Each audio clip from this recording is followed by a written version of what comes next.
નમસ્કાર વિદ્યાર્થી મિત્રો, આજે આપણે ધોરણ 12 વિષય અર્થશાસ્ત્રની અંદર એક પ્રશ્ન ભણી રહ્યા છીએ, ગરીબીના કારણો. કાલે પણ આપણે એના 3 મુદ્દાની વાત કરી. આજે આપણે એના બાકીના 2 મુદ્દાની વાત કરશું. અહીંયા તમે જુઓ કે ગરીબીના કુલ 5 કારણો છે. ઐતિહાસિક કારણો, ગ્રામીણ ગરીબીના કારણો, આર્થિક કારણો, સામાજિક કારણો અને અન્ય કારણો. કાલે આપણે 3ની વાત કરી હતી, બરાબર? ઐતિહાસિક કારણો, ગ્રામીણ ગરીબીના કારણો અને આર્થિક કારણો. આજે આપણે 2 એવા ખૂબ મહત્ત્વના સામાજિક કારણો અને અન્ય કારણોની વાત કરીએ છીએ. તો વિદ્યાર્થી મિત્રો, ચાલો પહેલાં આપણે સામાજિક કારણો પણ જોઈ શકીએ. ઘણીવાર વિભાગ ડીની અંદર વિભાગ ડીમાં આવે સામાજિક કારણ પણ નોંધ લખો, ગરીબી માટેના અન્ય કારણો સમજાવો, યુદ્ધથી કઈ રીતે ગરીબી વધે છે તે સમજાવો. તો આ બધી બાબતો આજે આપણે સમજવાનો પ્રયત્ન કરીએ છીએ. હવે વિદ્યાર્થી મિત્રો, અહીંયા તમે જુઓ, એક કારણ છે સામાજિક કારણ. એની અંદર પહેલું છે શિક્ષણનું નીચું સ્તર, બરાબર?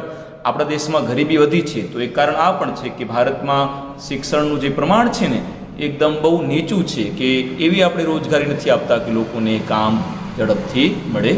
ભારતમાં ગરીબી માટેનું એક મહત્ત્વનું કારણ શિક્ષણ, તાલીમ, કૌશલ્યની ઉણપ છે. શિક્ષણના નીચા સ્તરના કારણે ખાસ કરી ગ્રામીણ ક્ષેત્રમાં કૃષિ ક્ષેત્રે નવી ટેકનોલોજી, નવી ખેત પદ્ધતિઓ, સંશોધનો, ખેત પેદાશના વેચાણ માટે બજારોના લાભ પ્રાપ્ત થતા નથી. શું કામ? કારણ કે વ્યક્તિની અંદર એવી કોઈ આવડત નથી, એવી કોઈ કૌશલ્ય નથી, કે વ્યક્તિ એવું કોઈ તાલીમ પ્રાપ્ત કરેલ નથી. પરિણામે શું થશે? પરિણામે એગ્રીકલ્ચર ફેક્ટરમાં કયા કયા ફેરફારો આવ્યા, નવી ટેકનોલોજી કઈ શોધાણી, જેમ કે ટપક પદ્ધતિ હોય અથવા તો અન્ય કોઈ પદ્ધતિ હોય, તો એનું જે નોલેજ છે ને એ મળતો નથી. આ ઉપરાંત નવી ખેત પદ્ધતિઓ, તો એના પણ એને કોઈ એવા વિચારો મળતા નથી, કારણ કે એવું કોઈ શિક્ષણ એની અંદર રહેલું નથી, કે કોઈ કૌશલ્ય પ્રાપ્ત કરતો નથી. નવા નવા જે સંશોધનો થાય છે ખેતી ક્ષેત્રની અંદર, તો એવું પણ એને મળી શકતું નથી. ખેત ઉત્પાદનના વેચાણ માટે જે બજારો, કઈ બજારમાં શું ચાલે છે, કેવી રીતે ચાલે છે, કયા કયા ભાવ છે, એના પણ એને એવી કોઈ માહિતી મળતી નથી, કારણ કે શિક્ષણનું પ્રમાણ કેવું છે? એકદમ નીચું છે. તો માર્કેટમાં કઈ પેદાશના કેટલા ભાવ છે એના વિશે એને કોઈ ખ્યાલ પડતો જ નથી. તો આના લીધે પણ દેશમાં શું થાય છે? ગરીબીનું પ્રમાણ વધે છે, કારણ કે વ્યક્તિ એટલી ક્ષમતા મેળવવા માટે જે કૌશલ્ય, આવડત મળવી જોઈએ એ વ્યક્તિ પાસે નથી. એટલે આવકનું પ્રમાણ કેવું રહે છે? એકદમ નીચું ત્યાં જોવા મળે છે. આના પરિણામે ખેતી ક્ષેત્રે એક તરફ હેક્ટર દીઠ ઉત્પાદકતા ઓછી રહે છે, તો બીજી તરફ શ્રમિક દીઠ ઉત્પાદકતા પણ નીચી રહે છે, જે ખેડૂતોને નીચી આવકોમાં પરિણમે છે. કારણ કે તમે આગળ આપણે વાત કરી કે એની પાસે કોઈ સંસાધનો નથી, કોઈ તાલીમ નથી, કોઈ શિક્ષણ નથી. એટલે વધુ આવક મેળવવા માટેનું જે સ્ત્રોત છે, અલગ અલગ એના જે ઘટક છે એની પાસે છે જ નહીં, એવા વિચારો જ નથી કે વધુ આવક મેળવી શકે. પરિણામે એની આવક પણ કેવી છે? એકદમ નીચી જોવા મળે છે. આ ઉપરાંત શિક્ષણના નીચા સ્તરના કારણે ગામડાઓમાં વૈકલ્પિક રોજગારીની તકો પણ ઓછી જોવા મળે છે. વેતન દરો નીચા રહે છે, તેથી ગરીબીનું સ્તર કેવું રહે છે? હંમેશા ઊંચું રહે છે. કારણ કે તમે જો ગામડાઓની અંદર મોટા ભાગે માંડ પ્રાથમિક શિક્ષણ મેળવતા હોય, બરાબર છે? હવે આવા વ્યક્તિઓ ખેતી સિવાય અન્ય કોઈ ફિલ્ડમાં જતા જ નથી, અથવા તો જાય છે તો એમને ત્યાં રોજગારી મળતી જ નથી, કારણ કે એવું એમની પાસે શિક્ષણ નથી, બરાબર? તો આના લીધે જે ફિલ્ડમાં છે એમાં એ જ ત્યાં જ ત્યાં કામ કરે છે. માનો કે ખેત મજૂર છે તો ખેત મજૂર પછી ત્યાં ને ત્યાં કામ કરે છે. પરિણામે વેતન દર કેવા? તો એકદમ નીચા રહે છે. હવે વેતન દર નીચા હોય તો ગરીબીનું પ્રમાણ, વિદ્યાર્થી મિત્રો, કેવું જશે? એકદમ નીચું જશે. બીજું કારણ છે લૈંગિક અસમાનતા, બરાબર? એને કહેવાય સ્ત્રી અને પુરુષની અસમાનતા. એ પણ ભારતમાં ગરીબી વધારવા માટે ખૂબ જવાબદારીપૂર્વક કામ કરે છે. ભારતમાં સ્ત્રી પુરુષની અસમાનતા, જેને લૈંગિક અસમાનતા તરીકે ઓળખવામાં આવે છે, શરૂઆતથી જ અસ્તિત્વમાં આવી છે. એટલે 1901 અને અત્યારે 2020, ત્યારે પણ 1901ના સમયમાં પણ ભારતમાં પુરુષોની કમ્પેરિઝનમાં મહિલાઓનું પ્રમાણ ઓછું હતું. આજે પણ આને આ જ પરિસ્થિતિ જોવા મળે છે. સમાજમાં સ્ત્રીઓના સ્વાસ્થ્ય પ્રત્યે ઓછું ધ્યાન આપવામાં આવે છે. પરિણામે સ્ત્રીઓમાં કુપોષણ, ઓછું વજન, નબળાઈનું પ્રમાણ વધારે રહે છે, જેના પરિણામે પ્રસૂતિ સમયે માતા મૃત્યુદર કેવો રહે છે? ઊંચો રહે છે. કારણ કે માતા છે એ જ્યારે માતા બને છે અને એના પહેલાં એના શરીરમાં લોહીનું પ્રમાણ ઓછું હોય છે, કુપોષણ, ઓછું વજન, નબળાઈ, પરિણામે શું થાય છે કે આપણા દેશની અંદર માતા મૃત્યુનું પ્રમાણ એકદમ ઊંચું રહે છે, બરાબર. આ કારણે પણ ગરીબીનું પ્રમાણ કેવું થાય છે, એકદમ વધી જતો હોય છે. તેમજ નવા જન્મેલા બાળકોના સ્વાસ્થ્યમાં ઘટાડો કરે છે. કામની વહેંચણીની બાબતમાં પણ સ્ત્રીઓ ઘરનું કામ કરે તેવી માન્યતાના કારણે સ્ત્રીની અંદર શિક્ષણનું સ્તર નીચું રહે છે. તેમજ તેઓને આર્થિક ક્ષેત્રે કામકાજની તકો પણ ઉપલબ્ધ ઓછી થાય છે. હવે વિદ્યાર્થી મિત્રો, તમને ખ્યાલ આવે તો આપણા દેશની જે કુલ વસ્તી છે એ કુલ વસ્તીની અંદર અડધી વસ્તી અથવા તો તમે માનો કે 45 જેટલી વસ્તી તો મહિલાઓની છે. હવે તમે વિચારો કે ભારતના લોકો એવું કહે છે કે મહિલાઓને માત્ર ઘરનું જ કામ કરવાનું. એનો મતલબ શું થયો કે 45% વસ્તી તો બિન ઉત્પાદકીય છે, જે કોઈ કામ જ નથી કરતી, માત્ર ને માત્ર ડિપેન્ડ છે. એવી રીતે વૃદ્ધો છે, એવી રીતે બાળકો છે, બરાબર. તો શું થશે, એક વ્યક્તિ કમાવતો હશે અને 3 વ્યક્તિઓ એના ઉપર ડિપેન્ડ છે. પરિણામે આવક છે, આવક કરતાં ખર્ચનું પ્રમાણ કેવું બની જશે, એકદમ વધી જશે. આ કારણથી પણ ભારતમાં ગરીબીનું પ્રમાણ વધારે છે, કારણ કે આવક ઓછી, ખર્ચ કેવું છે, વધારે જોવા મળે છે. તો આ કારણ પણ જોવા મળે છે. એના પછી વિદ્યાર્થી મિત્રો, આ ઉપરાંત કામકાજના સ્થળે પુરુષ કરતાં સ્ત્રીઓના વેતન દરમાં સામાન્ય રીતે ઓછા જોવા મળે છે. આજની તારીખમાં પણ તમે પ્રાઇવેટ સેક્ટરમાં જાઓ ને તો પુરુષ જે કામ કરીને એની કમ્પેરિઝનમાં મહિલા એટલું જ કામ કરે છે, પણ વેતન તફાવત તો ત્યાં પણ જોવા મળે છે. માનું કે ઘર બનાવવાના કામમાં, બાંધકામમાં, બરાબર, પુરુષ કામ કરે છે તો એને પર ડે 300 રૂપિયા મળે અને મહિલા કામ કરે તો એને પર ડે 200 રૂપિયા. કામ તો બંનેનું સરખું છે, છતાં પણ વેતન ભિન્નતા ત્યાં વધારે જોવા મળતી હોય છે. અર્થતંત્રની કુલ જનસંખ્યામાં સ્ત્રીનું પ્રમાણ લગભગ અડધોથી પણ ઓછું છે, જેમાં સ્વાસ્થ્યનું નીચું પ્રમાણ અને આર્થિક ક્ષેત્રે કામકાજની ઓછી તકોને કારણે કુટુંબોની આવકો કેવી રહે છે, નીચી રહે છે. તેથી ગરીબીનું પ્રમાણ પણ ત્યાં કેવું છે, વધારે જોવા મળે છે. આગળ મેં વાત કરી કે પર કમાવનારો વ્યક્તિ 1 અને એના પર આધારિત કેટલા વ્યક્તિઓ છે, 3 અથવા 4. તો આના લીધે આવકની સરખામણીમાં ખર્ચનું પ્રમાણ વધી જાય છે. પરિણામે કુટુંબોની આવક નીચી રહે, તેથી ગરીબીનું પ્રમાણ પણ ત્યાં વધી જતો હોય છે. આ 2 કારણ હતા સામાજિક, બરાબર. હવે આપણે 5મું જે કારણ છે અન્ય કારણો, એની અંદર કુલ 3 કારણો આવેલા છે.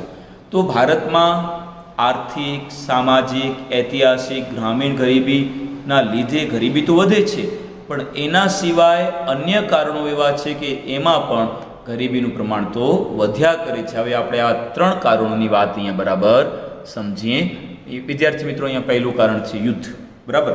હવે અત્યારે તમે જો છાપાની અંદર યુદ્ધનું વાંચતા હશો, ભારત અને ચીન અને ભારત અને પાકિસ્તાન વચ્ચે તો યુદ્ધ આમ તો જુઓ તો ચાલ્યા જ કરે છે, બરાબર. હવે યુદ્ધના કારણે કઈ રીતે ગરીબી વધે તો એની પણ આપણે વાત સમજીએ. ભારતે આઝાદી બાદ પાડોશી દેશો પાકિસ્તાન અને ચીન સામે યુદ્ધનો સામનો કર્યો છે, બરાબર. યુદ્ધના સમયમાં દેશના અછત ધરાવતા સંસાધનો યુદ્ધ માટે જરૂરી શસ્ત્ર સરંજામના ઉત્પાદન અને આયાત પાછળ ખર્ચાય છે. કારણ કે જરાક સમજો કે આપણા દેશમાં જે વસ્તુની અછત છે તો અછત માટે સરકારે જે નાણાકીય સંસાધનો ઉપલબ્ધ કરાવ્યા હોય, બરાબર. હવે શું થાય છે કે જ્યારે યુદ્ધ થાય ને ત્યારે એ સંસાધનના નાણાં યુદ્ધ પાછળ વપરાઈ જાય છે. એટલે વિકાસના જે પૈસા છે, વિકાસના જે નાણાં છે ને એ નાણાં ક્યાં વપરાય છે, તો વિકાસના નાણાં યુદ્ધ પાછળ વપરાય છે. યુદ્ધમાં તો બિન ઉત્પાદકીય છે, યુદ્ધથી કંઈ આવક ના મળે, ખર્ચનું પ્રમાણ શું થાય, વધી જાય. આ કારણથી જીવન જરૂરી ચીજ વસ્તુનું ઉત્પાદનમાં શું થાય, ઘટાડો થાય. કારણ કે એમાં જે ઇન્વેસ્ટમેન્ટ હોવું જોઈએ એ ઇન્વેસ્ટમેન્ટ ક્યાં થાય છે, યુદ્ધમાં, શસ્ત્રો બનાવવા, શસ્ત્ર સર્જામાં. જો હમણાં જ ભારતે રાફેલ વિમાનની ખરીદી કરી, વિચારો તો એમાં કેટલા રૂપિયા આપણા ચાલ્યા ગયા છે. એવા તો કેટલા શસ્ત્રો ભારત પાસે છે. હવે આ શસ્ત્રોમાં જે રૂપિયા લગાડ્યા હોય એના કરતાં તો ઉદ્યોગ, કારખાના, બરાબર, એમાં રૂપિયાનું ઇન્વેસ્ટમેન્ટ કર્યું હોય તો કેટલા બધા લોકોને વિચારો કે રોજગારી મળી હોય, તો આવકનું પ્રમાણ કેટલું બધું વધી ગયું હોય. પણ દેશની સુરક્ષા પણ ખૂબ જ જરૂરી છે. તો આ કારણથી યુદ્ધ જેવી પરિસ્થિતિના લીધે ખર્ચાનું પ્રમાણ વધી જાય છે. બિન ઉત્પાદકીય ક્ષેત્ર ખર્ચનું પ્રમાણ વધે છે. આના લીધે પણ ગરીબીનું પ્રમાણ શું થાય છે, એકદમ ઊંચું રહે છે. યુદ્ધ દરમિયાન ભવિષ્યમાં સર્જાનારી ચીજ વસ્તુની અછતથી બચવા લોકો દ્વારા અનાજ, કપડાં, ભણતર જેવી જરૂરી ચીજ વસ્તુઓની સંગ્રહખોરી વધે છે. જો તમે યાદ હોય તો હમણાં પણ તમે વિચારો કે જ્યારે કોરોનાની શરૂઆતનું સ્ટેજ કેવું હતું કે જ્યારે સરકારે કીધું સંપૂર્ણ લોકડાઉન, તો બધા લોકો એકસાથે બધી દુકાનોમાં વસ્તુઓ ઝડપથી ખરીદવા લાગ્યા. આના લીધે શું થશે? વસ્તુની અછત મોટા પ્રમાણમાં જોવા મળશે. પરિણામે ભાવો ઝડપથી વધે છે. તમે ઘણીવાર તમે જોયું હશે, તમે પોતે અનુભવ કર્યો હશે કે શરૂઆતના સ્ટેજમાં કોરોનામાં વસ્તુના ભાવ કેટલા વધી ચૂક્યા હતા, કાળા બજાર કેટલું પ્રમાણમાં થતું હતું. આવી જ પરિસ્થિતિ ક્યાં થશે?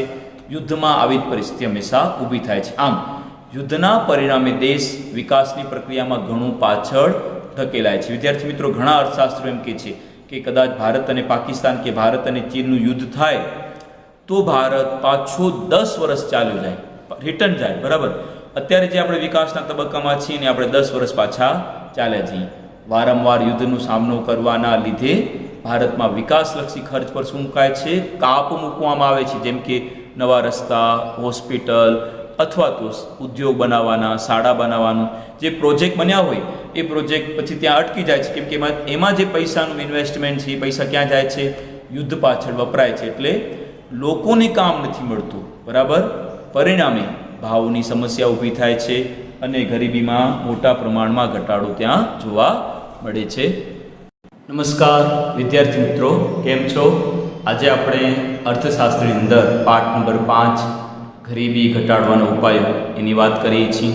અત્યાર સુધી આપણે ગરીબીના નિર્દેશકો અને ગરીબીના કારણોની વાત કરી. હવે આપણા દેશમાં ગરીબી ઘટે કેમ એના મુદ્દાઓની આપણે વાત કરી. આજે વિદ્યાર્થી મિત્રો આપણે 6 મુદ્દા સમજવાના છીએ, બાકીના આપણે આવતીકાલે સમજશું. તો અહીંયા 6 મુદ્દા. હવે જો તમને આ 5 માર્ક્સમાં પ્રશ્ન પૂછાય તો કોઈ પણ તમને 5 મુદ્દા જ લખવાના છે. બરાબર, આમાંથી તમને આ 5 મુદ્દા યાદ રહી જાય તો તમે આ પણ લખી શકો છો. તો આપણે હવે પહેલા મુદ્દાની વાત કરીએ છીએ. ખેતી ક્ષેત્રે શ્રમિકોની ઉત્પાદકતા વધારવી. હવે તમને ખ્યાલ હશે કે આપણા દેશમાં મોટા ભાગની વસ્તી ગામડામાં રહે છે અને ગામડામાં રહેતા લોકોનો મુખ્ય વ્યવસાય ખેતી છે. બરાબર, તો જેમ આપણે ખેતી ક્ષેત્રે પરિવર્તન લાવીએ, ખેતી ક્ષેત્રે વધુને વધુ ઉત્પાદકતા મળે, ખેડૂતોની ઉત્પાદકતામાં વધારો થાય, તેમ એમની આવકમાં પણ શું થાય? વધારો થાય. તો એના માટે આપણે શું પ્રયત્ન કરવા જોઈએ? ખેતી ક્ષેત્રે શ્રમિકોની ઉત્પાદકતા વધારવી જોઈએ કે પર ખેડૂત મેક્સિમમ આવક મેળવી શકે એવા પ્રયત્નો આપણે કરવા જોઈએ. ખેતી ક્ષેત્રે શ્રમિકોની ઉત્પાદકતા વધારી તેમની આવક વધારીને ગરીબીમાં ઘટાડો કરી શકાય. કારણ કે આગળ પણ આપણે જોયું કે ગરીબી અને આવક વચ્ચે વ્યસ્ત સંબંધ છે. જેમ આવક વધારે તેમ ગરીબી ઘટશે, જેમ આવક ઓછી તેમ ગરીબી વધશે. આ માટે ખેડૂતોને જાહેર કાર્યક્રમો દ્વારા સુધારેલી ટેકનોલોજી, પૂરતા પ્રમાણમાં સસ્તા દરે કૃષિ નિપજકો. હવે કૃષિ નિપજકો શું છે? તો ખેતી ક્ષેત્રે વપરાતા સાધનો, જેમ કે સુધારેલા બિયારણો, રાસાયણિક ખાતર, જંતુનાશક દવાઓ, યંત્રો, સિંચાઈ માટેના અલગ અલગ સાધનો, જેમ કે બોરવેલ છે કે મોટર છે કે પાણી ખેંચવા માટે અન્ય કોઈ પણ. બરાબર, તો એને કહેવાય કૃષિ નિપજકો. કૃષિ નિપજકો બરાબર સુધારેલી માળખાકીય સેવાઓ, ઉત્પાદન માટે પૂરતા એમને ભાવો મળવા જોઈએ અને એમને બજાર પણ મળવી જોઈએ કે જે પેદાશી ઉત્પાદન કરે છે તો માર્કેટમાં એની માંગ પણ હોય, તો એ રીતે એને કામ કરવું જોઈએ. પછી કૃષિ સંશોધનોની માહિતી પહોંચાડવાના પ્રયાસો કરવા જોઈએ.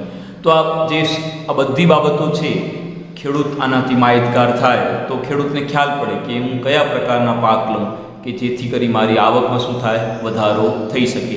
તો વિદ્યાર્થી મિત્રો, અહીંયા ખેડૂતોની ખેતી ક્ષેત્રમાં જે ઉત્પાદકતા છે એમ વધારવા માટેના પુષ્કળ પ્રયાસો કરવા જોઈએ કે જેથી કરી એમની આવક વધશે. જેટલા પ્રમાણમાં આવક વધશે તેટલા પ્રમાણમાં એમની ગરીબીમાં શું થશે? ઘટાડો થશે. તો પહેલું કામ આ કરવું પડે, ખેતી ક્ષેત્રે શ્રમિકોની ઉત્પાદકતા વધારવી જોઈએ. બીજું કામ છે નાના પાયાના ઉદ્યોગોનો વિકાસ. ગરીબી ઘટાડવા માટેનો બીજો મુદ્દો જે છે એ હવે તમને ખ્યાલ પડશે કે જો કાલે પણ આપણે વાત કરી કે ભારતમાં બીજી પંચવર્ષીય યોજનાથી મોટા પાયાના ઉદ્યોગોના વિકાસ અને ઔદ્યોગિકરણ ઉપર ખૂબ જ ભાર મૂકવામાં આવ્યો. બરાબર, હવે અહીંયા લખે છે નાના પાયાના ઉદ્યોગો. આમ તો ઉદ્યોગોના ઘણા બધા પ્રકારો છે, એમાં મોટા પાયાના ઉદ્યોગો, નાના પાયાના ઉદ્યોગો, ગૃહ ઉદ્યોગ, લઘુ ઉદ્યોગ. હવે સરકાર અથવા તો જે ગરીબી ઘટાડવા માટેની જે કમિટી છે એવું સૂચન કરે છે કે ભારતમાં જો ગરીબી ઘટાડવી હોય તો નાના પાયાના ઉદ્યોગોનો વિકાસ કરવો જોઈએ, કારણ કે મોટા પાયાના ઉદ્યોગોમાં યંત્રો વપરાય છે, એમાં રોજગારીનું એટલું સર્જન થતું નથી. તો એના માટે શું કરવું જોઈએ? એના માટે મેક્સિમમ દેશમાં ગૃહ ઉદ્યોગ, લઘુ પાયાના ઉદ્યોગો, નાના પાયાના ઉદ્યોગો એ પુષ્કળ માત્રામાં એની સ્થાપના કરવી જોઈએ, ચલાવવા જોઈએ અને લોકોને એની અંદર વધુને વધુ પ્રમાણમાં રોજગારી મળવી જોઈએ. ભારતમાં કુલ રાષ્ટ્રીય ઉત્પાદન અને કુલ રોજગારીમાં નાના અને ગૃહ ઉદ્યોગનો ફાળો ખૂબ જ મોટો છે, કારણ કે આ નાના પાયાના ઉદ્યોગો છે ને પુષ્કળ પ્રમાણમાં રોજગારી આપે છે, અનેક લોકોને કામ આપે. એમાં યંત્રોનો ઉપયોગ બહુ ઓછું થાય છે, તેમજ ગામડામાં જ કુટુંબમાં જ કુટુંબની બાજુમાં રહી, ઘરની બાજુમાં રહી અને આપણે એમાં ઉત્પાદન કરી શકીએ છીએ. એટલે વધુને વધુ લોકોને રોજગારી આપવાનું કામ નાના પાયાના ઉદ્યોગો કરે છે. આથી જો નાના અને ગૃહ ઉદ્યોગનો વિકાસ કરવામાં આવે તો તેમને પ્રોત્સાહન આપવામાં આવે તો મોટા પાયા ઉપર ગરીબી શું થશે? નાબૂદ કરી શકાશે. શું કામ? કઈ રીતે? કે જો ખેતી તો બધા લોકોને કામ ના આપે, પણ ગૃહ ઉદ્યોગ એ એવી વસ્તુઓ છે, એવી વસ્તુનું ઉત્પાદન કરતા ઉદ્યોગો છે કે જેની માંગ સતત વધ્યા કરે છે. તો પરિણામે આની અંદર જેટલા લોકો કામ કરશે એ બધા રોજગારી પ્રાપ્ત કરતા થઈ જશે. તો એના માટે જેમ બને તેમ આવા ઉદ્યોગોનો વિકાસ મોટા પ્રમાણમાં થાય તે અત્યંત જરૂરી છે. એના બે બેનિફિટ છે. એક તો બધા લોકોને કામ આપે છે એટલે રોજગારી આપે છે. બીજું નંબર કે ખૂબ નીચા મૂડીરોકાણ, ઓછા મૂડીરોકાણથી આ ઉદ્યોગો ચાલુ રહે છે, એટલે એમાં વધારે પૈસાની જરૂરિયાત પડતી નથી. એટલે સામાન્ય કક્ષાનો માણસ હોય ને એ પણ આવા ઉદ્યોગો વડે ઉત્પાદન કરી શકે છે. એટલે આવા ઉદ્યોગોની શું કરે છે? સ્થાપના કરી શકે છે. તેથી ગરીબી ઘટાડવી હોય તો નાના પાયાના ઉદ્યોગો ખૂબ જ મહત્વના બની જતા હોય છે. ત્રીજી વાત કરીએ, અસંગઠિત ક્ષેત્રનો વિકાસ. વિદ્યાર્થી મિત્રો, જો અહીંયા બે પ્રકારના ક્ષેત્રો છે, સંગઠિત અને અસંગઠિત, જેમાં લોકો રોજગારી મેળવે છે. સંગઠિતમાં કોણ આવે? કે જેને સરકાર કામ આપે છે, માનો કે ટીચર છે, પ્રોફેસર છે, પોલીસવાળા છે, ડૉક્ટર છે, જેને ગવર્મેન્ટ જોબ છે ને એ બધા સંગઠિતવાળા છે. તો એમને તો કોઈ પ્રશ્ન નથી, પણ આપણા દેશમાં 70% કરતાં વધારે લોકો સંગઠિત ક્ષેત્રમાં રોજગારી મેળવે છે, કામ કરે છે. તો આપણે આવા લોકોનો વિકાસ ઉપર વધારે ધ્યાન આપવું જોઈએ. હવે આવા અસંગઠિત ક્ષેત્રમાં કોણ આવે? તો જે પ્રાઇવેટ સેક્ટરમાં જે કામ કરે છે, ખાનગી ક્ષેત્રમાં જે વ્યક્તિઓ કામ કરે છે, કયા? તો શાકભાજી વેચનારા, બાંધકામ ક્ષેત્રના મજૂરી કરનારા, ખેત મજૂરો, હાથ લારી ચલાવનારા વગેરેનો સમાવેશ આવા અસંગઠિત ક્ષેત્રમાં કરવામાં આવે છે, કે જેમાં એમની આવકનું પ્રમાણ તમે જુઓ તો ઓછું, અને બીજી આવક કેવી? તો અનિશ્ચિત, ક્યારે વધારે રૂપિયા મળે, ક્યારેક ઓછા મળે. તો આના લીધે પણ ગરીબીમાં શું થાય છે? વધારો થાય છે. હવે આપણે જો ગરીબી ઘટાડવી હોય તો પહેલું કામ આ કરવું પડે કે અસંગઠિત ક્ષેત્રનો વિકાસ કરવો પડે, કે જેમાં વધુને વધુ લોકો કામ કરે છે. તો એવા લોકોને આપણે કામ સિવાય વધુ આવક મળે તેના માટે આપણે શું એમને યોજનાઓ આપવી પડે કે એના લીધે એમનો જીવનનો વિકાસ વધારે થાય, એ વધારે આવક મેળવી શકે. તો આવા કામદારોની પરિસ્થિતિ સુધારવા રાષ્ટ્રીય આયોગ દ્વારા કામની પરિસ્થિતિ નક્કી કરવી કે આવા વ્યક્તિઓ કયા પ્રકારનું કામ કરી શકે. માનો કે સ્ત્રી છે તો સ્ત્રી કયા પ્રકારનું કામ કરી શકે છે, બરાબર? તો પહેલું કામ કે રાષ્ટ્રીય આયોગ દ્વારા કામની પરિસ્થિતિ નક્કી કરવી. પછી જીવન વીમા, આવા બધા લોકોની સરકાર દ્વારા શું કરવું પડે? જીવન વીમા આપવા. જો હમણાં જ સરકારે એક બહુ મોટા પ્રમાણમાં યોજના ચાલુ કરે છે, પ્રધાનમંત્રી વીમા યોજના, કે જેમાં તમે દર વર્ષે 20 રૂપિયા ભરવાના હોય અને વ્યક્તિને આકસ્મિક રીતે કાંઈ પણ મૃત્યુ થાય તો 2 લાખ રૂપિયાનો એને વીમો મળે છે. તો આ પ્રકારનો વીમા હોવા જોઈએ કે જેનાથી ઘરનો કોઈ મુખ્ય વ્યક્તિને મૃત્યુ થાય તો ઘરના અન્ય કુટુંબજની છે, બરાબર, ઘરના અન્ય ફેમિલી મેમ્બર છે, એને આર્થિક રીતે શું મળે? સહાય મળી શકે. સ્વાસ્થ્ય તેમજ વૃદ્ધાવસ્થામાં પેન્શન જેવી સામાજિક સુરક્ષા પૂરી પાડવાની ભલામણ કરવામાં આવી છે. અહીંયા પણ એક યોજના ચાલે છે, અટલ પેન્શન યોજના. એક નામ છે અટલ પેન્શન યોજના. આ યોજનામાં શું છે કે દેશનો કોઈ પણ નાગરિક, બરાબર, આ યોજનામાં ભાગ લઈ શકે છે અને 60 વર્ષ પછી પેન્શન મેળવી શકે છે. તો આવા જે શાકભાજી વેચનારા છે, આવા જે ગરીબ વ્યક્તિ છે, ખેત મજૂરો છે, એના માટેની આ પેન્શન યોજના ખૂબ જ સારામાં સારી છે. આ ઉપરાંત નાના અને સીમાંત ખેડૂતોને ખેતી માટે પાણીની વ્યવસ્થા, ધિરાણની સગવડોની પણ ભલામણ કરવામાં આવી છે કે જેનાથી શું થાય, આવા વ્યક્તિ પાસે પૈસા તો છે નહીં ખેતીના ક્ષેત્રમાં ઇન્વેસ્ટમેન્ટ રોકાણ કરવા માટે, તો એ નાબાર્ડ એક બેંકનું નામ છે જેનું નામ છે નાબાર્ડ. એવી રીતે તમને યાદ આવે તો 11મા ધોરણ વાણિજ્ય વ્યવસ્થાના બેંકના પ્રકારોમાં LDB, બરાબર, જમીન વિકાસ બેંક. તો આવી બેંકો શું કરે છે, તો આવી બેંકો ગામડામાં જે ખેત મજૂરો રહે છે એમને પાણીની વ્યવસ્થા કરવા માટે, એટલે કે બોર કરવા માટે, સિંચાઈ કરવા માટે શું કરે છે, તો એમને ધિરાણની સગવડ પૂરી પાડે છે.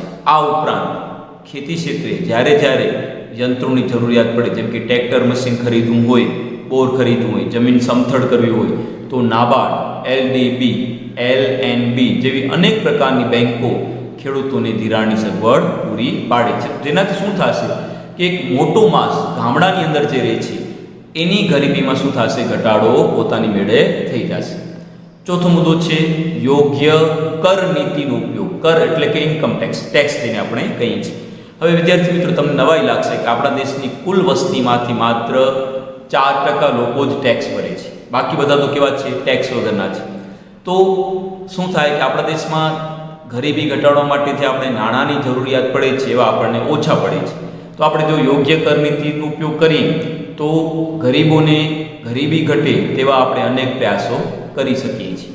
અહીંયા આ મુદ્દામાં એવું લખે છે કે અર્થતંત્રમાં આવકની અસમાનતા અને ગરીબી ઘટે તે રીતે આવકની પુનઃવહેંચણી માટે સરકાર દ્વારા કર નીતિનો ઉપયોગ કરવામાં આવે છે. એક શબ્દ છે આવકની પુનઃવહેંચણી. પુનઃવહેંચણીનો મતલબ શું થાય કે અત્યાર સુધી જે આવકની વહેંચણી કરવામાં આવતી હતી, માનો કે ઇન્કમ ટેક્સના જે દર હતા, ભાઈ આ પ્રકારના જે લોકો છે એના ઉપર 2%, 4%, 6%, 8%, 10%, 20%. તો હવે એને શું કરવું, હવે ફરીથી એના માટે ફેર વિચારણા કરવી, એને કહેવાય પુનઃવહેંચણી. તો પુનઃવહેંચણી માટે સરકાર દ્વારા કર નીતિનો ઉપયોગ કરવામાં આવે છે. હવે એની અંદર વિદ્યાર્થી મિત્રો કઈ રીતે કામ થાય છે, તો ધનિક વર્ગ જેમની કર ભરવાની શક્તિ વધારે છે તેમની પાસે વધુ કર વસૂલવામાં આવે. જેમ કે જો મુકેશ અંબાણી છે તો મુકેશ અંબાણીની આવક ઉપર તમે 40% ટેક્સ નાખી દો, 30% ટેક્સ નાખી દો. વિરાટ કોહલી છે, મહેન્દ્રસિંહ ધોની છે, અમિતાભ બચ્ચન છે, બરાબર, કે જે ખૂબ પૈસાવાળા વ્યક્તિઓ છે એની જે આવક છે એના ઉપર તમે 30%, 40% ટેક્સ નાખી દો અને ગરીબ વર્ગને ઓછો કરવેરો ભરવો પડે તેવી કર રાહતો આપો. માનો કે જે ગરીબ વર્ગ છે એ કેવી વસ્તુ ખરીદશે, પ્રાથમિક, જેવી કે અનાજ છે, કઠોળ છે, તેલ છે, બરાબર, જે સાવ સામાન્ય જીવન જરૂરિયાતની વસ્તુઓ છે એના ઉપર કોઈ પણ જાતનું ટેક્સ લાગવું જોઈએ નહીં. જે એની મૂળ કિંમત છે એમાં વેચાણ થાય તો ગરીબોને પોતાનું જીવનને પસાર કરવા માટે ખર્ચ કેવું કરવું પડશે, ઓછું. ઉદાહરણ તરીકે કે એમને અનાજ 2 રૂપિયા કિલો, ખાંડ છે તો 5 રૂપિયા કિલો, તેલ છે તો 10 રૂપિયા લીટર, એમ આપીને તો એ ઓછા રૂપિયામાં પોતાનું ગુજરાન શું કરશે, ચલાવી શકશે. એટલે કે છે કે ધનિકો ઉપર વધારે પ્રમાણમાં કરવેરા નાખો અને ગરીબ વર્ગ હોય એને ઓછું ટેક્સ ભરવું પડે, અથવા તો એની વસ્તુ સસ્તી પડે, અથવા તો એ જે વસ્તુ ખરીદે છે એને કર મુક્ત કરી નાખો તો પણ ગરીબી દેશમાં ઘટી જશે. તો આપણે એક પ્રયાસ ખૂબ જ ઉત્તમ છે, બરાબર. પછી આની અંદર એક વાત કરે છે કે જેના પરિણામે ગરીબોની આર્થિક સામાજિક પરિસ્થિતિમાં સુધારો થાય, આવકની અસમાનતા અને ગરીબીમાં શું થાય, ઘટાડો. કારણ કે આપણે ધનિક વર્ગના વ્યક્તિ ઉપર વધારે ટેક્સ નાખીએ તો એની શ્રીમંતાઈમાં શું થશે, ઘટાડો. એના પૈસા ઘટશે કારણ કે ટેક્સ એને વધારે ભરવું પડે. પણ ખેડૂતો જે ગરીબ વર્ગના વ્યક્તિઓ છે એને આપણે ટેક્સમાં મુક્ત કરી દઈએ તો એને કોઈ ટેક્સ તો ભરવું ના પડે, તો એ ગરીબીમાં શું થશે, એની ગરીબી ઓછી થતી જશે. એટલે એક લેવલ આવી જશે કે ગરીબો એ ઓછા થતા જશે, શ્રીમંતો પણ વધુ શ્રીમંતો બનશે નહીં. તો આવી પરિસ્થિતિનું નિર્માણ કરીએ તો 100% દેશમાં ગરીબીમાં શું થાય, ઘટાડો થઈ શકે છે. 5મા મુદ્દાની વાત કરીએ, માનવ મૂડી રોકાણમાં વધારો. હવે એ શબ્દ શું છે, માનવ મૂડી રોકાણ, ઇન્વેસ્ટમેન્ટ. પણ ક્યાં થવું જોઈએ, માણસની અંદર. તમે અત્યારે જુઓ આપણા ભુજમાં, ગુજરાતમાં, આપણા ભારતની અંદર તમે જુઓ તો કેટલા બધા લોકો એમને બેઠા પડ્યા છે જેની પાસે કોઈ કામ નથી, બેરોજગાર છે.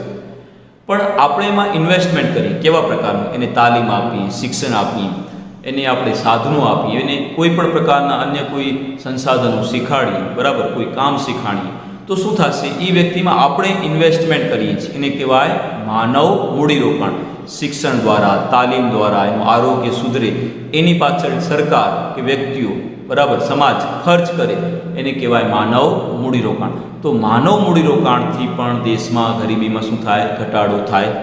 વિકસિત રાષ્ટ્રો કે જ્યાં માનવ ક્ષમતાઓનો વિકાસ માટે મોટા પ્રમાણ પર શિક્ષણ, આરોગ્ય, કૌશલ્ય વર્ધનમાં મૂડીરોકાણ કરવામાં આવે, ત્યાં બેરોજગારીનું પ્રમાણ ખૂબ જ ઓછું જોવા મળે. જેમ કે જો જાપાનની અંદર તમે વાત કરો ને, તો જાપાનમાં તમે એ લોકોને એવી ટ્રેનિંગ આપવામાં આવે કે કોઈને કોઈ વસ્તુનું નિર્માણ કરે, વસ્તુ બનાવે, બરાબર. પણ આપણા દેશની શિક્ષણ વ્યવસ્થા કેવી છે? માત્ર ક્લાર્કો પેદા કરવાની છે. આપણે નિયોજકો નથી બનતા, માત્ર શ્રમિકો બનીએ છીએ. શ્રમિકો કેવા હોય? પગાર લેનારા. નિયોજક કેવા હોય? પ્રોફિટ લેનારા હોય. તો જાપાન એ નિયોજકોનો દેશ છે અને ભારત એ માત્ર ને માત્ર મજૂરોનું રાષ્ટ્ર છે. કારણ કે આપણી શિક્ષણ વ્યવસ્થા જ એવા પ્રકારની છે, બરાબર. આપણા દેશમાં માત્ર ને માત્ર ક્લાર્કો પેદા કરીએ છીએ આપણે, બરાબર. તો જો શિક્ષણ વ્યવસ્થા ઉત્તમ હોય, આરોગ્ય પાછળ સગવડ જો સારી કરવામાં આવે અને મેક્સિમમ કલા કૌશલ્યનો વિકાસ થાય, એટલે કે ટેલેન્ટ પર્સન પેદા થાય, બરાબર. વ્યક્તિને કોઈને કોઈ કામ આવડવું જોઈએ. કેવું? કૌશલ્યવાળું. માનો કે કોઈને વાયરમેનનું કામ આવડે, કોઈને પ્લમ્બરનું કામ આવડે, કોઈને સુથારી કામ આવે. એવા જે કૌશલ્યવાળા કામ આવે તો વ્યક્તિ ક્યારે બેકાર ના પડે, કાંઈ ને કાંઈ શું કરે? કામ કર્યા જ કરે.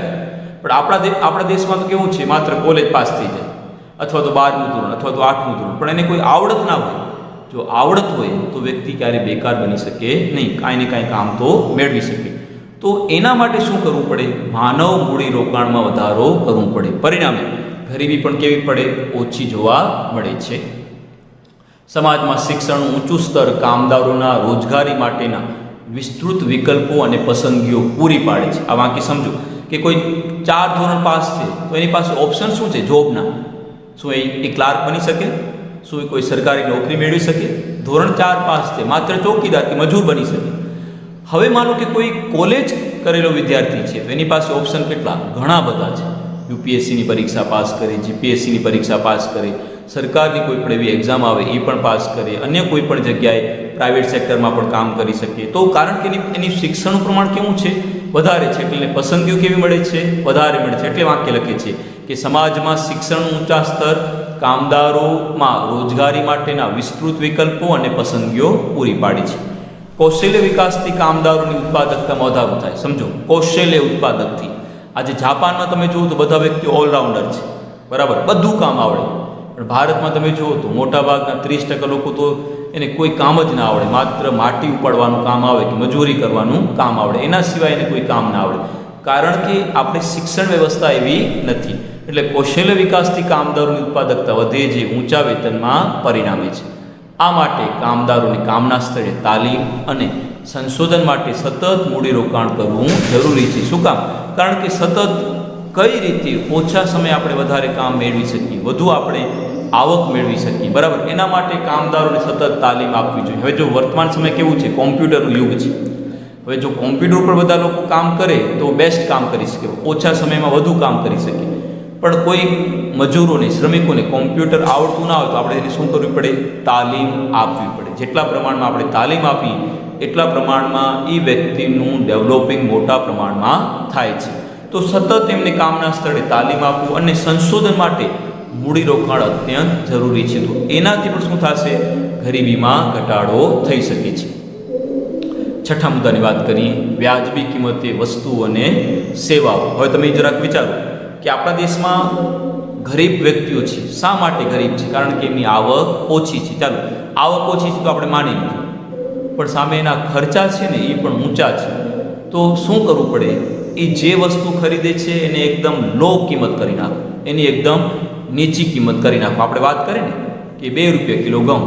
હવે ભલે ને વ્યક્તિ 10 રૂપિયા કમાવતો હોય રોજના, પણ 2 રૂપિયા કિલો ઘઉં કે 2 રૂપિયા કિલો ચોખા, તો એ પોતાના જીવન જરૂરિયાતની વસ્તુઓ તો એકદમ નીચી આવકે મેળવી શકે. પણ એના માટે શું કરવું પડે? એના માટે ગરીબ વર્ગના વ્યક્તિઓ જે વસ્તુઓ ખરીદે છે એ વસ્તુની કિંમતો એકદમ નીચે રાખવી પડે, અથવા તો વ્યાજબી કિંમતે વસ્તુનું વેચાણ કરી દેવું પડે. ગરીબ કુટુંબોને પૂરતું પોષણક્ષમ આહાર કે ખાદ્ય સુરક્ષા, જેને ફૂડ સેક્રેટરી કહેવામાં, બરાબર, ફૂડ સિક્યોરિટી જેને કહેવામાં આવે છે, બરાબર, તો એ પ્રાપ્ત થાય એના માટે રાહત દરે ખાદ્ય પદાર્થો પૂરા પાડવા જોઈએ, જેથી ગરીબી ગરીબીમાં પ્રત્યક્ષ રીતે ઘટાડો થઈ શકે. માનો કે વ્યક્તિ 10 રૂપિયા કમાવે તો એ જે વસ્તુ ખરીદે છે એની કિંમત તમે સાવ નીચે રાખી દો તો શું થશે? એ 10 રૂપિયામાં પણ વસ્તુઓ તો ખરીદી શકશે. તો એના માટે ગરીબ વર્ગનો વ્યક્તિ જે વસ્તુઓનો વપરાશ કરે છે એની કિંમતમાં શું કરો? ઘટાડો કરી શકો. ભારતમાં માટે જાહેર વિતરણ વ્યવસ્થા હેઠળ સસ્તા અનાજની દુકાનો દ્વારા ગ્રામીણ અને શહેરી ગરીબો ખરીદી શકે તેવી કિંમતે પાયાની જરૂરિયાતોની ચીજવસ્તુઓ પૂરી પાડવામાં આવે છે. હવે અહીંયા જાહેર વિતરણ વ્યવસ્થા તમને યાદ આવે તો કંટ્રોલ, બરાબર, સરકારી વ્યાજબી ભાવની જે દુકાનો છે ને એને કહેવાય જાહેર વિતરણ વ્યવસ્થા. તો એ કોણ આપે છે? સરકાર એમને અનાજ આપે અને અનાજ શું કરે? ગરીબ લોકોને આપે. જેમ કે બીપીએલ કાર્ડવાળા હોય તો એને 2 રૂપિયા કિલો ઘઉં. હમણાં જો લોકડાઉનમાં તમે વિચારો, સરકારે બધા જ બીપીએલ કાર્ડવાળાને શું કર્યું? મફતમાં અનાજ આપ્યું. તો એનાથી લોકડાઉનના સમયમાં એ લોકો રોજગારી મેળવી શક્યા નહીં, તો ખર્ચ તો થશે. તો સરકારે શું કર્યું? મફત અનાજ આપ્યું. ક્યાં આપ્યું? તમને યાદ આવે તો સરકાર માન્ય વ્યાજબી ભાવની દુકાનમાં. તો અહીંયા એમ કહે છે કે જો ગરીબી ઘટાડવી હોય તો આ કામ કરવું પડે. કયું કામ? કે ગરીબ વર્ગના વ્યક્તિઓ જે વસ્તુઓનો ઉપયોગ કરે છે તે વસ્તુઓ એકદમ સસ્તી કરી દેવી જોઈએ, કે જેનાથી નીચી આવક પડે પણ આવા વ્યક્તિઓ વસ્તુઓ મોટા પ્રમાણમાં શું કરે? ખરીદી શકે છે. બરાબર. તો વિદ્યાર્થી મિત્રો, આપણે 6 મુદ્દાની વાત કરી છે. આપણા 6 મુદ્દા ગરીબી ઘટાડવાના ઉપાયો છે. બરાબર. આવતીકાલે આપણે બાકીના મુદ્દાની વાત કરશું, એટલે આપણું પ્રકરણ ત્યાં પૂરું થશે. બરાબર વિદ્યાર્થી મિત્રો. થેન્ક યુ વિદ્યાર્થી મિત્રો.